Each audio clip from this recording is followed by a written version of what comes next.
बिस्मिल्लाहिर्रहमानिर्रहीम, अस्सलाम वालेकुम। मैं हूं मखदूम शहाबुद्दीन। 9 सितंबर 2025 मंगल का दिन। नेपाल में नौजवान नस्ल ने इनकलाब बर्पा कर दिया है। नेपाल के वजीर आजम ने पहले प्रोटेस्टर्स पर शूट एट साइट का हुक्म दिया, जिसके बाद बड़ी तादाद में नेपाल के अंदर जनरेशन जी जो नई नौजवान नस्ल है उस पर सीधी गोलियां चलाई गई। बड़ी तादाद में लोग जो हैं वो मारे गए, लेकिन अब बाज़ाब्ता तौर पर नेपाल के वजीर आजम को इस्तीफा देना पड़ा है। नेपाल में वजीर आजम हाउस से लेकर पार्लियामेंट बिल्डिंग्स को आग लगा दी गई है। यह मामला क्या है, इस वक्त ताजा तरीन डेवलपमेंट्स क्या है, ये सारी की सारी चीजें एक एक करके आपके सामने रखते हैं। नेपाल में नाज़रीन किराम दो मुद्दे हैं नौजवान नस्ल के, जिन पर नौजवान नस्ल एहतजाज कर रही है। दर हकीकत मुद्दा तो एक था और वो थी हुकूमत की करप्शन। अब हुकूमत की जो करप्शन है उसके ऊपर सोशल मीडिया पर बात होती थी। नेपाल की हुकूमत ने क्या किया, उन्होंने आसान हल तलाशा। उन्होंने सोशल मीडिया के ऊपर मुकम्मल तौर पर पाबंदी लगा दी, यानी तमाम तर सोशल मीडिया एप्स जो हैं उन्हें नेपाल की गवर्नमेंट ने बैन कर दिया। उसके बाद नौजवानों ने नेपाल के दारुल हुकूमत खटमंडो में और दीगर बड़े शहरों में एहतजाज जो है वो शुरू कर दिए।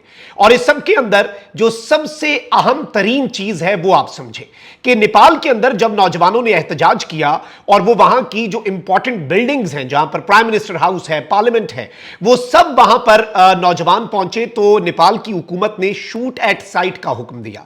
अब नेपाल के अंदर ये जो प्रोटेस्टर्स हैं इनका मुतालबा एक ही था, और वो था एक तो ये कि करप्शन खत्म करो, और दूसरा जाहिर बात है कि जो सोशल मीडिया पर बैन लगाया है वो बैन भी खत्म किया जाए। और इस सब में जब ये प्रोटेस्टर्स के ऊपर गोलियां चलाई गई, इनिशियली 19 नौजवान जो हैं उन्हें मारा गया नेपाल की हुकूमत की तरफ से, और 24 घंटे के अंदर ही नेपाल के अंदर इनकलाब आया, यानी प्रोटेस्टर्स के ऊपर सीधी गोलियां चली और उसके बाद पूरे मुल्क में लोग निकल आए। एहतजाज का दायरा कार जो है वो पूरे मुल्क के अंदर फैल गया। और गवर्नमेंट ने क्या किया, गवर्नमेंट ने जो सबसे हसास मकाम है दारुल हुकूमत का, वहां पर कर्फ्यू नाफिज कर दिया। पुलिस के अलावा फौज को तलब कर लिया। अब जब फौज आई, बल्कि नेपाल से बहुत से विजुअल्स आ रहे हैं कि लोग फौज के ट्रक्स के आगे लेट गए, लेकिन वहां की फौज जो है वो क्या करती, उसने अवाम के ऊपर ट्रक नहीं चलाया, उसने अवाम के ऊपर गाड़ी नहीं चलाई, बल्कि वो भी रुक गए, उनके भी हाथ बंद गए।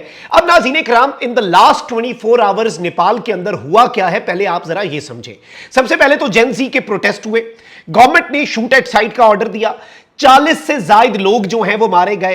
पार्लियामेंट की बिल्डिंग जो है उसे आग लगा दी गई, प्राइम मिनिस्टर हाउस जो है उसे आग लगा दी गई, और फिर जो नेपाल का वजीर आजम है उसे मरता क्या ना करता इस्तीफा देना पड़ा, अवाम के आगे सरेंडर करना पड़ा। नेपाल के जो वजीर आजम है नाज़रीन किराम, केपी शर्मा ओली, इन्होंने ओहदे से इस्तीफा दे दिया। नेपाली वजीर आजम के सेक्रेटेरिएट के दफ्तर की जानिब से केपी शर्मा के ओहदे से मुस्ताफी होने की तस्दीक की गई। नेपाली वजीर आजम के दस्तखत से जारी बयान में कहा गया कि केपी शर्मा ने मुल्क में जारी बहरान के आईनी हल के लिए ओहदे से इस्तीफा दे दिया। मीडिया रिपोर्ट्स के मुताबिक नेपाल में करप्शन और सोशल मीडिया प्लेटफॉर्म्स ब्लॉक किए जाने के बाद से खटमंडो समेत मुख्तलिफ शहरों में शदीद एहतजाजी मुजाहरे जारी थे, जिसमें बड़ी तादाद में जो नौजवान नस्ल है उसने शिरकत की और नौजवानों को इसमें कत्ल किया गया। एहतजाजी मुजाहरों के दौरान इस वक्त की जो ताजा तरीन डेवलपमेंट्स हैं उनमें यह बताया जा रहा है कि अहम सियासी शख्सियात के घरों को भी निशाना बनाया गया है, और इसमें ना सिर्फ नेपाल के प्राइम मिनिस्टर हाउस को आग लगाई गई है, बल्कि साबिक वजीर आजम शेर बहादुर जो हैं उनका घर भी शामिल है। जबकि नेपाल के अंदर जो प्रोटेस्टर्स हैं उन्होंने पॉलिटिकल पार्टी के सेक्रेटेरिएट और पॉलिटिकल पार्टी के हेडक्वार्टर, यानी रूलिंग पार्टी हुक्मरान जमात के हेडक्वार्टर को भी निशाना बनाया। सिविल सर्विसेज अस्पताल के एग्जीक्यूटिव डायरेक्टर के मुताबिक मुल्क भर में होने वाले एहतजाज में 250 से ज्यादा अफराद जो हैं वो जख्मी हुए, जो कि अस्पतालों में जेरे इलाज हैं। और मीडिया रिपोर्ट्स के मुताबिक पूरे के पूरे दारुल हुकूमत के अंदर बाद में जो कर्फ्यू नाफिज किया गया, पहले सिर्फ रेड जोन जो है वहां पर कर्फ्यू हुआ, बाद में पूरे दारुल हुकूमत खटमंडो के अंदर जब कर्फ्यू नाफिज किया गया तो उस कर्फ्यू के बावजूद हजारों मुजाहिरीन जो है वो दोबारा सड़कों पर निकल आए, और जहां पर उनकी फोर्सेस जो हैं उनसे झड़पें भी हुई। दूसरी जानिब इस वक्त मैं आपको यह बता दूं कि इस वक्त जो नेपाल के अंदर सूरत हाल है और वो इंतहाई तशवीशनाक बताई जा रही है। खटमंडो के त्रिभुवन एयरपोर्ट को ऑपरेशंस मुतासर होने की वजह से जुजवी तौर पर बंद भी करना पड़ा, और सबसे अहम तरीन चीज यह है कि वजीर आजम को और वजीर आजम के साथ उसके जो इंपॉर्टेंट तरीन मिनिस्टर्स हैं, जो सबसे अहम तरीन और करीबी वजीर होते हैं, उन वजीरों को भी इस्तीफा देना पड़ा। अच्छा, एक चीज समझिएगा, साउथ एशिया जो है, इस रीजन में कौन कौन से मुल्क हैं जी? इसमें इंडिया है, पाकिस्तान है, नेपाल है, बांग्लादेश है, श्रीलंका है। अच्छा, अब लगातार आप देखें श्रीलंका के अंदर अवाम जो है उसने इनकलाब लाया, अवाम ने मुकम्मल तौर पर श्रीलंका में हमने देखा कि प्रेसिडेंशियल पैलेस से लेकर, और ये पिछले 2-3 साल के स्ट्रेच के अंदर हुआ है कि श्रीलंका के अंदर अवाम जो है उसने मुकम्मल तौर पे जो इमारतें हैं उन्हें भी तबाह कर दिया, हर चीज के ऊपर अवाम चढ़ दौड़ी। और जब गवर्नमेंट ने फोर्स का इस्तेमाल किया, जब गोली चली सीधी प्रोटेस्टर्स के ऊपर, तो फिर उसके बाद ये सारा मामला हुआ। बांग्लादेश के अंदर हसीना वाजिद, उसकी गवर्नमेंट ने नौजवान, अच्छा, और एहतजाज जो है ना इस दफा नौजवान नस्ल कर रही है, जेन जी कर रही है। ये जो जनरेशन है, नई जनरेशन है, जो कि 18 से 25-30 साल की उम्र के लड़के हैं, बच्चे हैं, बच्चियां हैं, ये सब लोग इस वक्त एहतजाज कर रहे हैं स्पेसिफिकली इन दिस रीजन। और वैसे भी पूरी दुनिया के अंदर ये जनरेशन एक डिफरेंट पॉलिटिकल आइडियोलॉजी रखती है। अच्छा, अब बांग्लादेश, श्रीलंका के बाद बांग्लादेश हुआ, बांग्लादेश के अंदर इनकलाब आया, स्टूडेंट प्रोटेस्ट ने तारीख रकम की, हसीना वाजिद की हुकूमत का तख्ता उल्टा गया।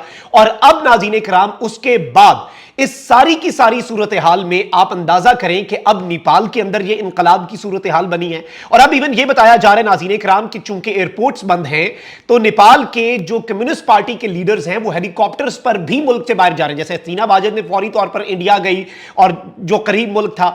अब यह बताया जा रहा है कि जो कम्युनिस्ट पार्टी है नेपाल के अंदर, जो रूलिंग पार्टी है कम्युनिस्ट पार्टी ऑफ नेपाल, उसके लीडर्स जो हैं वो दुबई की तरफ इस वक्त सब महवे परवाज हैं और वो मुल्क छोड़कर भाग रहे हैं, बिकॉज उन्हें पता है कि हमने क्राइम्स अगेंस्ट ह्यूमैनिटी किया है, इंसानियत के खिलाफ जराइम जैसे हसीना वाजिद ने किए कि आम लोगों के ऊपर जब आप गोली का ऑर्डर देते हैं और आम लोग मारे जाते हैं तो वो कंसिडर होता है world wide crimes against humanity, इंसानियत के खिलाफ जराइम, जंगी जराइम में ये चीज जो है ये शुमार होती है। और अब इस सारी सूरत हाल के अंदर नेपाल के अंदर जो इनकलाब है ये एक सीरीज ऑफ इवेंट्स हैं। जैसे अरब स्प्रिंग थी, आपको याद होगा कि अरब मुल्कों में इनकलाब ने सर उठाया था ना, तो बिल्कुल उसी तरह से अब मुझे ये लग रहा है कि this is south Asia spring, क्योंकि इशारे हमें उसी तरफ को मिल रहे हैं। श्रीलंका, बांग्लादेश, नेपाल और इस वक्त इंडिया के अंदर भी सूरत हाल आपके सामने, और बाकी पूरे रीजन के जो मामलात हैं वो भी पूरी दुनिया के सामने है। और इस सब में जो सबसे बड़ी चीज है वो ये है कि नेपाल की गवर्नमेंट को लगा कि सोशल मीडिया ही सारी बीमारी की जड़ है, इस सोशल मीडिया को बंद कर दो, सब अच्छा की रिपोर्ट आ जाएगी, सोशल मीडिया का सिरे से खात्मा कर दो, सारी एप्स को बंद कर दो। अब वहां के नौजवान वीपीएन का इस्तेमाल कर सकते थे, लेकिन उन्होंने वीपीएन का इस्तेमाल करने के बजाय सड़कों पर निकलना बेहतर समझा, और फिर एक बहुत बड़ी मैस प्रोटेस्ट की एक मूवमेंट चली, and in less than 24 hours they crippled the government. उन्होंने पार्लियामेंट की बिल्डिंग को आग लगाई, प्राइम मिनिस्टर हाउस को आग लगाई, और ये आग उन्होंने बाद में लगाई, पहले गोलियां चली। तो पहले गोली चली, उसके बाद फिर प्रोटेस्टर्स जो हैं वो मुंतशिर हो गए और मुश्ताइल हो गए। और फिर जब इस तरह से होता है कि फिर कोई आपका एक लीडर भी नहीं होता, और वो जब लीडरलेस एक क्राउड होता है ना, फिर वो अपनी मर्जी करता है। और फिर एक क्राउड मेंटालिटी होती है, एक मॉब मेंटालिटी होती है, वो सिर्फ इस रीजन के अंदर नहीं, वो वर्ल्ड वाइड है, चाहे वो यूनाइटेड स्टेट्स है, चाहे वो यूनाइटेड किंगडम है, चाहे वो नाम नेहाद तहजीब याफ्ता दुनिया है, या फिर नाम नेहाद तीसरी दुनिया जिसे वो कहते हैं वो है।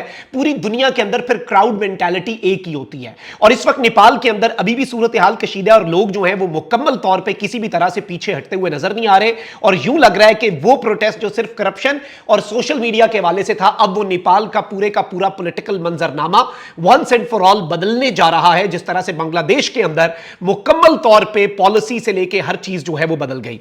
ये अभी तक की डेवलपमेंट थी जो आपके सामने रखना बहुत जरूरी थी। कमेंट सेक्शन में राय का इजहार जरूर करें। अल्लाह निगहबान, पाकिस्तान जिंदाबाद।